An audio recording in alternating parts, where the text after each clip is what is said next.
नमस्कार साथियों। तो आज है 2 मई 2026। दोस्तों, भारतीय बाजार पिछले 2 दिन से बंद है और आगे भी एक दिन बंद रहेगा। बट जियोपॉलिटिक्स में जो ड्रामेटिक इंसिडेंट घट रहा है ना, उसके ऊपर मार्केट इसके पहले भी मतलब यहाँ पे रिएक्ट किया था, आगे भी रिएक्ट करेगा। जैसे कि अब लास्ट वीक को उठा के देखिए, मार्केट कितना ज़्यादा वॉलेटाइल था और ये होगा भी, क्योंकि ये जब तक वॉर से रिलेटेड अनसर्टेनिटी मार्केट में रहेगा, मार्केट ऐसे ही वॉलेटाइल रहेगा। कभी ऊपर थोड़ा सा रिकवर कर जाएगा, फिर से एकदम से ड्रॉप हो जाएगा, फिर से रिकवर करेगा। आप समझ पा रहे हो कि लास्ट वीक कितना ज्यादा वॉलेटाइल था, है ना। अच्छा दोस्तों, ऐसे में कल हो सकता है कि Indian market full day close था, बट पूरे दुनिया भर की बाजार ओपन था। सुबह भी आपको मैं दिखाया था कि एशियन मार्केट मोस्टली रिकवर कर गया था। बट कल रात में जब यूएस मार्केट ओपन हुआ, सरप्राइजिंगली डॉ जोन्स के अंदर शुरू बहुत बढ़िया हुआ था, शुरू में बहुत ऊपर था और उसके बाद धीरे धीरे करके डाउन साइड मूवमेंट देते देते डॉ जोन्स की क्लोजिंग पोजीशन 0.31% नीचे। बट दूसरी तरफ surprisingly Nasdaq composite life time high achieve किया। मोस्ट इंपॉर्टेंटली 25,000 की जो क्रूशियल लेवल, मतलब 25,000 की जो लेवल, उसको ना केवल ब्रेक किया बल्कि 25,114 पॉइंट पे क्लोजिंग दिया, 0.89% ऊपर आके। अब देखिए, कल हो सकता है कि इंडियन मार्केट भले ही क्लोज था, बट गिफ्ट निफ्टी जो है ना, गिफ्ट निफ्टी में आपको दिखाता हूं। तो गिफ्ट निफ्टी की जो फ्यूचर वो ओपन था, मतलब सुबह से लेकर रात तक ओपन था, जब तक यूएस मार्केट ओपन हुआ था, ठीक है। तो गिफ्ट निफ्टी की फ्यूचर बहुत बढ़िया मूवमेंट दिया। मतलब लास्ट डे अगर आप देखेंगे, निफ्टी निफ्टी की क्लोजिंग पोजीशन था अप्रोक्सीमेटली वही 24,000 की बॉर्डर लाइन पे, ठीक है। और कल रात पे गिफ्ट निफ्टी की क्लोजिंग पोजीशन था 24,265 पॉइंट पे। मतलब इंडियन मार्केट जहां पे क्लोजिंग दिया था वहां से अप्रोक्सीमेटली 270 प्लस पॉइंट ऊपर। बट मजेदार बात यह है कि ये तो कल रात की क्लोजिंग, आज तो कुछ और भी माहौल बन रहा है। कल संडे के दिन हो सकता है कुछ और माहौल बन जाए, तो कहीं ना कहीं उसके ऊपर मार्केट जरूर रिएक्ट करेगा। बट एक और बड़ी फैक्टर क्या है पता है? देखिए, इंडियन मार्केट में जो पिछले एक डेढ़ हफ्ता मान के चलिए जो इतना ज्यादा वॉलेटाइल रहा, उसके पीछे मेन कारण देखिए, एक तो ठीक है जियोपॉलिटिकल अनसर्टेनिटी तो है, बट उसके साथ साथ ऑयल प्राइस जो इतना ज्यादा फ्लक्चुएट कर रहा था, मतलब जहां पे $90 पर बैरल ठीक 2 हफ्ता पहले, उसके बाद मूवमेंट देते देते $126 पर बैरल पे पहुंच गया था। तो ये कहीं ना कहीं डायरेक्टली हो इनडायरेक्टली हो बहुत सारे सेक्टर को नुकसान पहुंचा रहा था। कल रात में दोस्तों ब्रेन क्रूड के अंदर लगभग 5% की डिक्लाइन हमें देखने को मिला, जहां पे ब्रेन क्रूड की भाव बृहस्पतिवार जब इंडियन मार्केट ओपन था लगभग $114-15 पे चल रहा था और कल रात को $108 पर बैरल पे पहुंच चुका है। तो ये कहीं ना कहीं इंडियन मार्केट के लिए एक बहुत पॉजिटिव संकेत है। समझ आ रहे मेरे बात? अच्छा, उसके बाद अब जैसे कि आपको मैं समझाया था कि क्रूड ऑयल के साथ, मतलब देखिए क्रूड ऑयल के जब डिक्लाइन होता है, क्रूड ऑयल में जब डिक्लाइन होता है या गिरावट होता है, तब क्या होता है पता है? उसके अगेंस्ट में यूएस डॉलर, यूएसडी जो इंडेक्स है, यूएसडी इंडेक्स, वो भी रिएक्ट करता है, वो ड्रॉप हो जाता है, ठीक है। अब जैसे जैसे यूएसडी ड्रॉप होगा, उसके अगेंस्ट में गोल्ड बढ़ जाएगा, सिल्वर बढ़ जाएगा, बाकी जो करेंसीज है वो बढ़ जाएगा। जैसे कि गोल्ड की प्राइस आप देखिए, परसों जहां पे लगभग $4,500 पर आउंस पे पहुंच गया था, कल देखिए रिकवर करते करते $4,661 पर आउंस पे पहुंचा। सिल्वर में तो बम्पर रिकवर हुआ, सिल्वर की भाव लगभग $71-72 पर आउंस पे पहुंच गया था, वहां से रिकवर करते करते 3% ऊपर कल क्लोजिंग हुआ है। और इंडियन करेंसी की वैल्यूएशन भी मैं कहूंगा बृहस्पतिवार जितने खराब ट्रेड में पहुंच गया था, अगर आप देखेंगे बृहस्पतिवार सुबह लगभग 95.35 इंडियन रुपी पे पहुंच गया था, मतलब 1 यूएसडी के अगेंस्ट में, वहां से काफी हद तक रिकवर कर चुका है कल, है ना। तो देखिए, कल रात की क्लोजिंग हो सकता है कि मार्केट के फेवर में ही है। अब देखना होगा कि आगे जियोपॉलिटिक्स में डेवलपमेंट कैसा चल रहा है, पॉजिटिव नेगेटिव, उसके ऊपर बहुत कुछ रिएक्ट करेगा। फिलहाल दोस्तों, आज की कुछ नया डेवलपमेंट आपके साथ शेयर करता हूं, पर उसके पहले आप सभी को एक छोटा सा बस रिक्वेस्ट करूंगा। दोस्तों, अगर आपने चैनल को अभी तक सब्सक्राइब नहीं किया ना, तो प्लीज फटाफट करके रख दीजिए। देखिए, देर किस बात, कितना बढ़िया बढ़िया कंटेंट जानकारी आपको मैं देता रहता हूं। और देखिए, परसों तो फिर से वैसे ही मार्केट ओपन होने वाला है, और कल दोस्तों याद रखना, संडे मतलब रविवार के दिन मैं आपको अगले हफ्ते मार्केट के बारे में सारे डिटेल में जानकारी दे दूंगा। मतलब कौन कौन सी इवेंट है अगले हफ्ते, कौन कौन सी इकोनॉमिकल डेटा आउट होगा, कौन कौन सी कंपनी की अर्निंग आउट होगा Q4 की, कौन कौन सी स्टॉक्स इंपॉर्टेंट है, और सबसे अहम कि जियोपॉलिटिक्स में क्या चल रहा है, सारे जानकारी दोस्तों मैं आपको दे दूंगा। सिर्फ एक ही रिक्वेस्ट है आप लोगों से, फटाफट चैनल को सब्सक्राइब कर लीजिए। दोस्तों, आप में से बहुत सारे व्यूअर्स मुझे पता है ऑलरेडी करके रखा है, बट जिन लोगों ने अभी तक नहीं किया उनके लिए मैं बार बार कहता हूं, ठीक है। अच्छा दोस्तों, हम लोग थोड़ा सा ना पीछे से शुरुआत करेंगे। पीछे से मतलब देखिए, ये कल रात की 12 बजे की वीडियो, आई होप कि आप लोगों ने देखा होगा, देख लिया होगा, ठीक है। यहां पे मैं आपको दिखाया था कि ईरान ने जो फ्रेश प्रपोजल यूएस को भेजा था, है ना, उसके रिप्लाई पे ट्रम्प ने क्या कहा था। याद होगा आपको, चलो याद नहीं है कोई दिक्कत नहीं, मैं आपको एक और बात दिखा देता हूँ।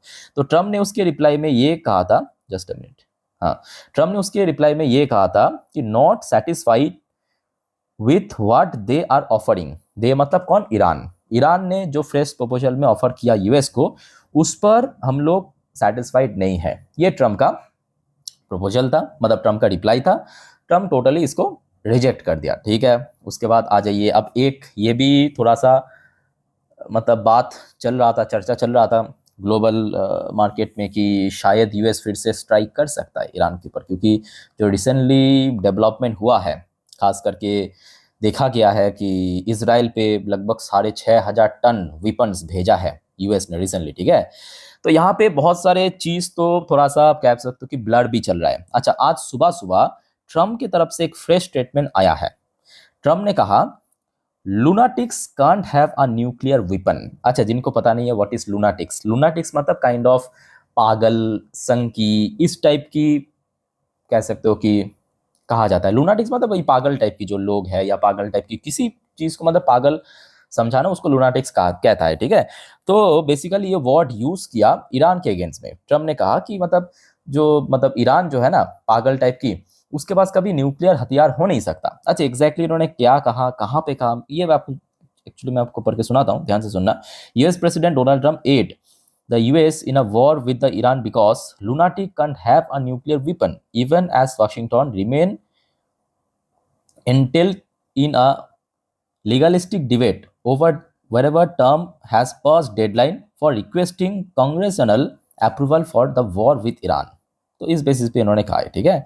अब उसके बाद देखिए, जो आपको मैं कह रहा था कि अभी चर्चा चल रहा है कि शायद मतलब फिर से हमला कर सकता है, तो एक्चुअली ईरान की तरफ से आज एक फ्रेश खबर मिला। ये खबर है आज 2 मई 2026 दोपहर 1:36 की खबर।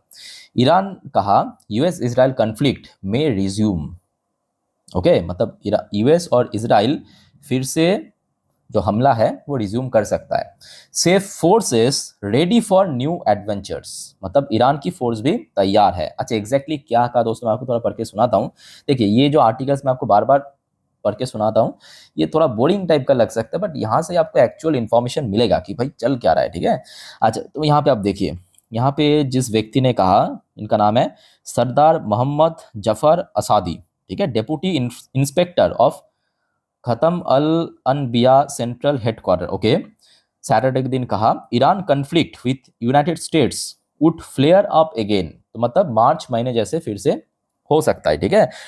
citing what he described as Washington lack of adherence of agreements. His remark were carried by far news agency. Okay, अच्छा, उसके बाद इन्होंने क्या कहा इस व्यक्ति ने, देखिए, the action and the statement of US official are primarily media driven, aimed first at preventing a drop in oil price, and second at equating themselves for the mass have created। Okay, तो basically अभी Iran की तरफ से ये कहा गया कि अभी मतलब रिसेंटली जितने भी डेवलपमेंट हुआ है उसके ऊपर बेस करके लग रहा है कि कहीं ना कहीं फिर से वॉर रिज्यूम हो सकता है। जो अभी सीज फायर में चल रहा है ना, वो फिर से रिज्यूम हो सकता है। अब दूसरी तरफ देखिए, ये मैं आपको दिखा रहा था, ये आज 1:36 की अपडेट है। ठीक उसके 1.5 घंटा बाद लगभग 4:04 पे ट्रम्प की तरफ से भी इसका रिप्लाई दे चुका है इस चर्चे की। ट्रम्प से ही prefer not to strike Iran even as frustration mount. तो ट्रम्प ने सीधा सीधा कह दिया कि देखिए मतलब मैं अगर बहुत ज़्यादा फ्रस्ट्रेशन भी हूं ना, तो भी मैं ईरान पे फर्दर हमला नहीं करूंगा। एग्जैक्टली क्या कहा मैं आपको अगर पढ़ के सुनाता हूं, ध्यान से सुनना। देखिए, अब ट्रम्प ने कहा US president Donald Trump express frustration with Iranian negotiation but stop short of threatening to end of brittle cease fire between the countries and order fresh air strike. तो ऐसा नहीं करेंगे, मतलब जो अभी चल रहा है चर्चा चल रहा है जिस चीज की, ऐसा नहीं करेंगे, ठीक है। Just a minute. हाँ, सेकेंड पैरा पे उन्होंने कहा they want to make a deal but I am not satisfied with, जो कल रात में भी कहा था। और उसके बाद का we just had a conversation with Iran, let's see what happen but I would to say I am not happy. अच्छा दोस्तों, वैसे आपको क्या लगता है कि यहाँ पे क्या यूएस स्ट्राइक कर सकते हैं? वेल देखिए, यहाँ पे मेरे हिसाब से देखिए, यहाँ पे सबसे पहली बात जो अभी सिचुएशन है 50-50 चांस है। यूएस फर्दर स्ट्राइक कर सकता है। बट मेरे हिसाब से 2 कंडीशन पे स्ट्राइक करने का बहुत बड़ा चांस है, ओनली 2 कंडीशन पे, 2 कंडीशन। सबसे पहला कंडीशन देखिए, यहाँ पे आपको ये समझने की आवश्यकता है कि यूएस की जो मिशन क्या है यहाँ पे, मतलब यूएस की जो मेन मोटिव क्या है, ठीक है। देखिए यहाँ पे अगर आप देखेंगे यूएस की जो मेन मिशन है कि ईरान कभी न्यूक्लियर प्रोग्राम नहीं कर सकता, उसको टोटली कैंसिल कर दे, ठीक है। और इसके अलावा भी हमने देखा छोटा मोटा कुछ और भी यहाँ पे मिशन है, ठीक है। तो ट्रम्प यहाँ पे पहले ये ट्राई करेगा कि ये जो ब्लॉकेट है, मतलब स्टेट ऑफ हॉर्मुज पे ईरान के लिए ब्लॉकेट करके रखा, उसमें काम चल जाए। तो इन फ्यूचर में अगर ब्लॉकेट से काम नहीं चलता, मेरे हिसाब से उस केस में कर सकता है हमला। दूसरे सिनेरियो, मतलब दूसरा जो कंडीशन है मेरे हिसाब से ये लगता है, अगर मान लीजिए कि ये ब्लॉकेट और ज़्यादा टाइट हो गया और ईरान देख रहा है कि भाई अब और कोई रास्ता बाकी नहीं है, यूएस की जो नेवल ब्लॉकेट उस पर हम हमला करेंगे।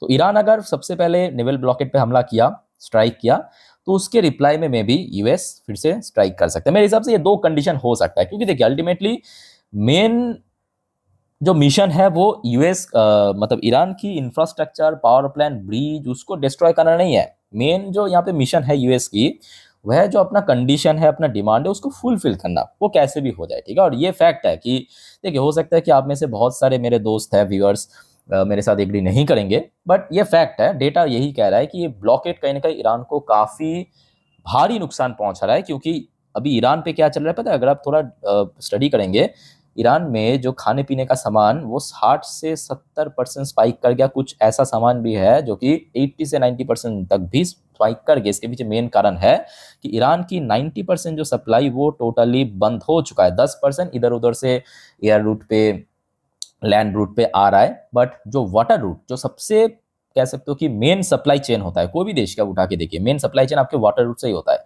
वो टोटली डिस्टर्ब हो चुका है, ठीक है।